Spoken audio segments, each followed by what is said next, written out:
Well, good day, viewers. Today we have a 2011 Toyota Tacoma, and the rad is leaking on the right side tank. So we're going to go ahead and replace the rad today. Looks like we got to take this plastic trim off here, or this piece with these push pins. I should have new ones. I'm going to try leaving the fan shroud in there.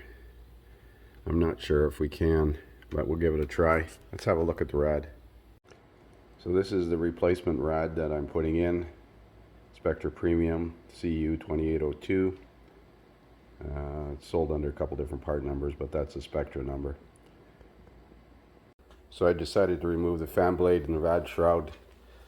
Two 10mm bolts at the top, four 12mm nuts on the fan blade. Use that holding tool to keep the bolts from, or keep the pulley from turning. You can see this rad's in pretty poor shape. You can see where it was leaking on this right hand corner here.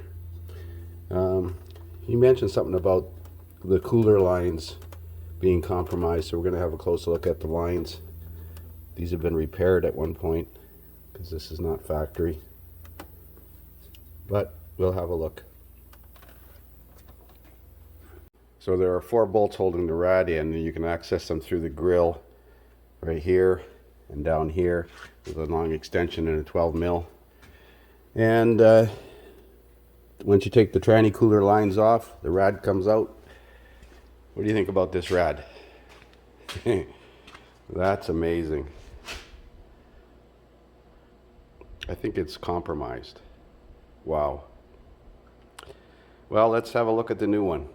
So you have to transfer the mounts, which are little rubber grommets, and there's a ear on there that goes up into a hole in the sheet metal. This one's rusted off at the bottom, but it doesn't really matter. You can see that ear on that one. That goes up. Anyways, we're ready to reinstall it. So there it is, back together and running. Couple new clips in the cover here. Cooling system filled. Airlock purged. Oh, I got to check the tranny fluid level just to make sure it's up. There might have been a little bit of transmission fluid lost due to the cooler and the rad. But aside from that, that's good to go. There's new rad cap on here as well. It's recommended to change the rad cap when you change the radiator just to be safe. Thanks for watching.